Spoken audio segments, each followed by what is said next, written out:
संपूर्ण चाणक्य नीति हिंदी में, कंप्लीट चाणक्य नीति इन हिंदी। तो आज की वीडियो में हम चाणक्य नीति का इंट्रोडक्शन और पहले चैप्टर को आपके सामने पेश करेंगे। आने वाली वीडियोस में भी हम बाकी के अन्य 16 चैप्टर्स को पब्लिश करेंगे धीरे धीरे अपने चैनल पे। तो अगर आपने हमें सब्सक्राइब नहीं किया है तो अभी कर लें, ताकि आने वाली पोस्ट्स का भी नोटिफिकेशन आपको आसानी से मिल जाए। तो चाणक्य नीति के परिचय के बारे में यही कहूँगा कि चाणक्य महान आचार्य चाणक्य एक ऐसी महान विभूति थे जिन्होंने अपनी विद्वता, बुद्धिमत्ता और क्षमता के बल पर भारतीय इतिहास की धारा को बदल दिया था। मौर्य साम्राज्य के संस्थापक चाणक्य कुशल राजनीतिज्ञ तो थे ही, चतुर कूटनीतिज्ञ और प्रकांड अर्थशास्त्री भी थे।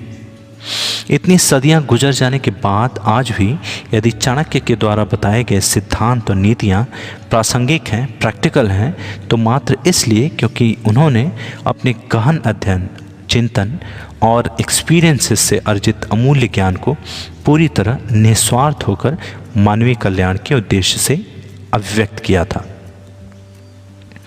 चाणक्य नीति आचार्य चाणक्य की नीतियों का अद्भुत संग्रह है। उतना ही प्रैक्टिकल है जितना वो 2400 साल पहले था जब उन्होंने पहली बार इसे लिखा था।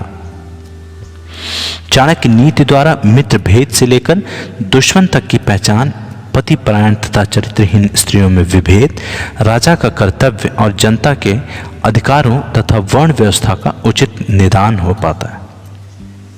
महापंडित आचार्य चाणक्य की चाणक्य नीति में कुल 17 अध्याय हैं, जिन्हें हम सिलसिलेवार तरीके से वीडियोस के रूप में कन्वर्ट करके पब्लिश करेंगे। आज की वीडियो में हम पहला आचार्य चाणक्य की पहले चैप्टर, आचार्य चाणक्य के चाणक्य नीति का पहला चैप्टर के हिंदी अनुवाद को हम पब्लिश कर रहे हैं। आज की वीडियो में हम आचार्य चाणक्य के संपूर्ण चाणक्य नीति का पहला चैप्टर हिंदी में, सरल हिंदी में ट्रांसलेट करके प्रेजेंट कर रहे हैं। धन्यवाद। कि तीनों लोकों के स्वामी सर्वशक्तिमान भगवान विष्णु को नमन करते हुए मैं एक राज्य के लिए नीति शास्त्र के सिद्धांतों को कहता हूँ। मैं यह सूत्र अनेक शास्त्रों का आधार लेकर कह रहा हूँ। जो व्यक्ति शास्त्रों के सूत्रों का अभ्यास करके ज्ञान ग्रहण करेगा, उससे अत्यंत वैभवशाली कर्तव्य के सिद्धांत ज्ञात होंगे। उसे इस बात का पता चलेगा कि किन बातों का अनुसरण करना चाहिए और किन का नहीं।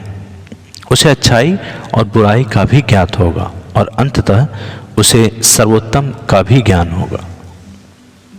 इसलिए लोगों का भला करने के लिए मैं उन बातों को कहूँगा जिनसे लोग सभी चीज़ों का सही परिप्रेक्ष्य में देख पाएंगे। एक पंडित भी घोर कष्ट में आ जाता है यदि वह किसी मूर्ख को उपदेश देता है, यदि वह एक दुष्ट पत्नी का पालन पोषण करता है या किसी दुखी व्यक्ति के साथ अत्यंत घनिष्ठ संबंध बना लेता है। दुष्ट पत्नी, झूठा मित्र, बदमाश नौकर और सर्प के साथ निवास करना साक्षात मृत्यु के समान है। व्यक्ति को अपने आने वाली मुसीबतों से निपटने के लिए धन संचय करना चाहिए। उसे धन संपदा त्याग कर भी पत्नी की सुरक्षा करनी चाहिए। लेकिन यदि आत्मा की सुरक्षा की बात आती है तो उसे धन और पत्नी दोनों को तुच्छ समझना चाहिए। भविष्य में आने वाली मुसीबतों के लिए धन एकत्रित कीजिए। ऐसा न सोचें कि धनवान व्यक्ति को मुसीबत कैसी। जब धन साथ छोड़ता है तो संगठित धन भी तेजी से घटने लगता है। उस देश में निवास न करें जहां आपकी कोई इज्जत नहीं हो, जहां आप रोजगार नहीं कमा सकते हो, जहां आपका कोई मित्र नहीं हो और जहां आप कोई ज्ञान अर्जित नहीं कर सकते हो। ऐसी जगह एक दिन भी निवास न करें जहां निम्नलिखित 5 न हो। पहला, एक धनवान व्यक्ति। दूसरा, एक ब्राह्मण जो वैदिक शास्त्रों में निपुण हो। तीसरा, एक राजा। चौथा, एक नदी। और पांचवा, एक चिकित्सक या डॉक्टर। बुद्धिमान व्यक्ति को ऐसे देश में कभी नहीं रहना चाहिए जहां पहला, रोजगार कमाने का कोई माध्यम न हो। दूसरा, जहां लोगों को किसी बात का भय न हो। तीसरा, जहां लोगों को किसी बात की लज्जा न हो। चौथा, जहाँ लोग बुद्धिमान न हो। और पांचवा, जहाँ लोगों की वृत्ति दान धर्म करने की ना हो। एक नौकर की परीक्षा तब करें जब वह कर्तव्य का पालन न कर रहा हो। एक रिश्तेदार की परीक्षा तब करें जब वह मुसीबत में घिरे हों। एक मित्र की परीक्षा विपरीत परिस्थितियों में करें। और जब आपका वक्त सबसे अच्छा चल रहा हो तब पत्नी की परीक्षा करें। अच्छा मित्र वही है जो हमें निम्नलिखित परिस्थितियों में भी नहीं त्यागे। पहली परिस्थिति, आवश्यकता पड़ने पर।